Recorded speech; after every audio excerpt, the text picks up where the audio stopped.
এই বর্বরতা কোনো সেনা সদস্য করেনি। এখানে কোনো ইফ এবং বাট নাই। 16 বছর ধরে 17 বছর ধরে যারা জেলে আছে, যারা কনভিক্টেড, সেই বিচারিক প্রক্রিয়া ব্যাহত হবে। এই বিচারিক প্রক্রিয়াকে নষ্ট করবেন না।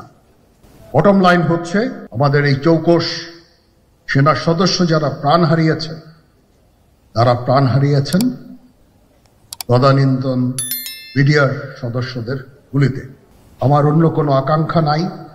আমি চাই দেশ এবং জাতিকে একটা সুন্দর জায়গায় রেখে আমরা সেনানিবাসে ফেরত আসব। আরেকটা জরুরি বিষয় যেটা আমি ভাবলাম যে আপনাদের সাথে আমি শেয়ার করি। দেশের এই আইন শৃঙ্খলা পরিস্থিতি খারাপের পিছনে কিছু কারণ আছে।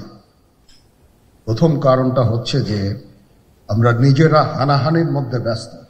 তারা খুব ভালোভাবেই জানে যে এই সময়ে যদি এই সমস্ত অপরাধ করা যায় তাহলে এখান থেকে পরিত্রাণ পাওয়া সম্ভব। Police, RAB, BGB, DGFI, NSI এগুলো দেশের জন্য অত্যন্ত গুরুত্বপূর্ণ কাজ করেছে অতীতে। আমরা দেশে একটা ফ্রি, ফেয়ার অ্যান্ড ইনক্লুসিভ একটা ইলেকশনের জন্য দিকে ধাবিত হচ্ছে এবং তার আগে যে সমস্ত সংস্কার করা প্রয়োজন অবশ্যই সরকার সেদিকে খেয়াল করবেন। আমি যতবারই ডক্টর ইউনূসের সাথে কথা বলেছি, he completely agrees with me.